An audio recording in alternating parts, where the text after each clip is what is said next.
उत्तराखंड में बेरोजगार युवाओं पर सियासत थमने का नाम नहीं ले रही है। कांग्रेस ने आज फिर धामी सरकार के खिलाफ जमकर विरोध प्रदर्शन किया। कांग्रेस प्रदेश अध्यक्ष करण मेहरा के नेतृत्व में सचिवालय का घेराव किया गया। इस दौरान पुलिस प्रशासन ने बैरिकेडिंग के माध्यम से प्रदर्शनकारियों को सचिवालय से पहले ही रोक दिया।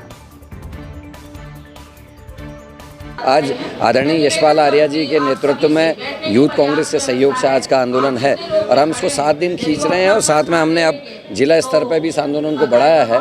हल्के हल्के हम इसको ब्लॉक लेवल पर, गांव लेवल पर लेके जाएंगे क्योंकि सरकार हठधर्मिता पे अड़ी भी है और वो जो एग्ज़ाम देने वाले बच्चे थे, जो तैयारियां कर रहे थे, उनके साथ अभी भी अन्यायपूर्ण व्यवहार कर रही है। उनको अभी तक जमानतें नहीं दी गई हैं, उनके खिलाफ क्रिमिनल मुकदमे लगाए गए हैं, जबकि हकीकत ये है कि वो गांधी की मूर्ति के आसपास बैठे हुए बच्चे थे और जो लोग पथराव कर रहे थे वो आज भी बाहर हैं, नकल कराने वाले बाहर। और अजब नकल कानून बनाया है जो आज से आगे को लागू होगा, लेकिन इन जो 5 भर्ती घोटाले हुए, इनके आरोपियों पर ये नकल कानून लागू नहीं हो रहा है। तो ये सरकार की कथनी और करने के फर्क को साफ दिखाता है।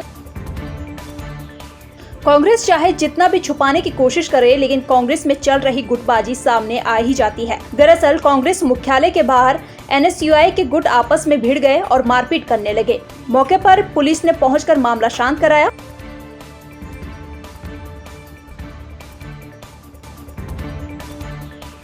समाज कल्याण मंत्री चंदन रामदास ने जिला योजना की वर्चुअल समीक्षा करते हुए मार्च से पूर्व कार्यों में प्रगति लाकर 100% धनराशि व्यय करने के निर्देश दिए। उन्होंने जिन विभागों द्वारा जिला योजना में 100% व्यय कर लिया गया है उन्हें बधाई दी व अन्य विभागों को मार्च से पूर्व धनराशि व्यय करने के निर्देश दिए। साथ ही कहा कि कार्यों में गुणवत्ता से कोई समझौता नहीं किया जाएगा। समीक्षा बैठक माननीय मंत्री जी ने ली है, चंदन रामदास जी ने, उसमें जिला योजना की प्रगति की समीक्षा की गई है। हमारे जिले की जो जिला योजना की प्रगति है वो काफ़ी अच्छी है। उसमें कई विभागों ने 100% अपना अचीवमेंट किया है। कुछ विभागों ने जिनका कम प्रतिशत है उनको 3rd किस्त अभी मिली है, जिसके चलते प्रगति की थोड़ी सी उसमें कमी दिखी है, लेकिन उसको भी शीघ्रता से पूर्ण कर लिया जाएगा।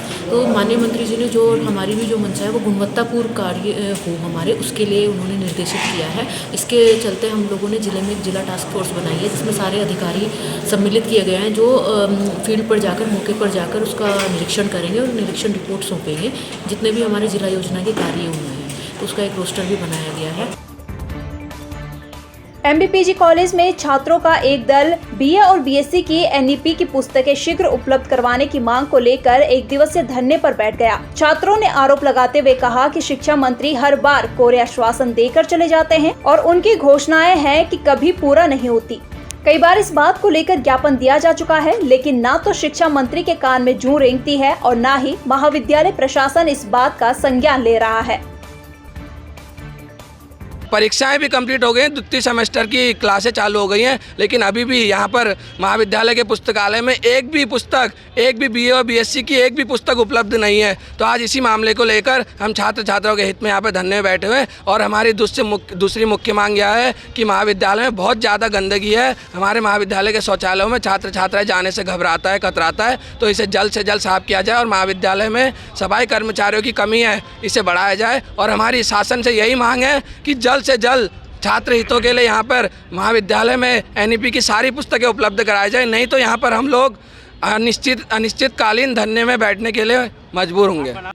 हमारी कॉलेज की 3 मांगें हैं। एक NEP द्वारा जो बुक्स हमारे कॉलेज में अभी तक 1st सेमेस्टर हो चुका है, उसकी एग्ज़ाम हो चुके हैं, सब कुछ हो चुका है। अब दोबारा एडमिशन चालू होने के प्रोसेस में है और अभी तक यहाँ कोई बुक तक नहीं पहुँची है। शहर के तमाम संस्थाओं की ओर से 14 फरवरी 2019 को जम्मू कश्मीर के पुलवामा में पाकिस्तानी आतंकी हमले में भारतीय सेना के शहीद जवानों की 4थी पुण्यतिथि पर उन्हें याद किया गया। DK पार्क में एक समाज श्रेष्ठ समाज संस्था के सदस्यों ने पुष्पांजलि अर्पित कर पुलवामा के शहीदों को श्रद्धांजलि दी। वहीं शहर में कई जगह सैन्य संगठनों, पूर्व सैनिकों और सरकारी विभागों में भी 2 मिनट का मौन रखकर पुलवामा शहीदों की कुर्बानी को याद किया गया।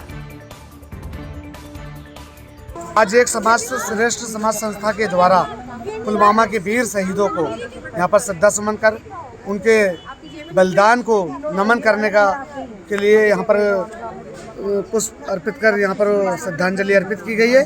हम सब भारतवासियों का फर्ज है कि भारतीय सेना और भारतीय सेना के परिवारों को सदैव सम्मान करें, क्योंकि उनकी बदौलत ही हमारा देश आज सुख समृद्धि की ओर है और हमारी सीमाएं जो हैं भारतीय सैनिकों की बदौलत सुरक्षित है। तो हमें सदा भारतीय सेना के जवानों का, उनके परिवारजनों के बलिदान, त्याग, तपस्या को सदैव याद रखना चाहिए।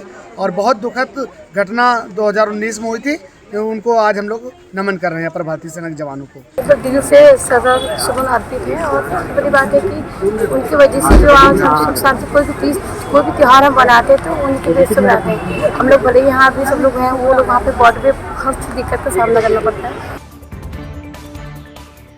कुमाऊं कमिश्नर दीपक रावत ने जिले की जल जीवन मिशन के तहत चल रही योजनाओं की समीक्षा की।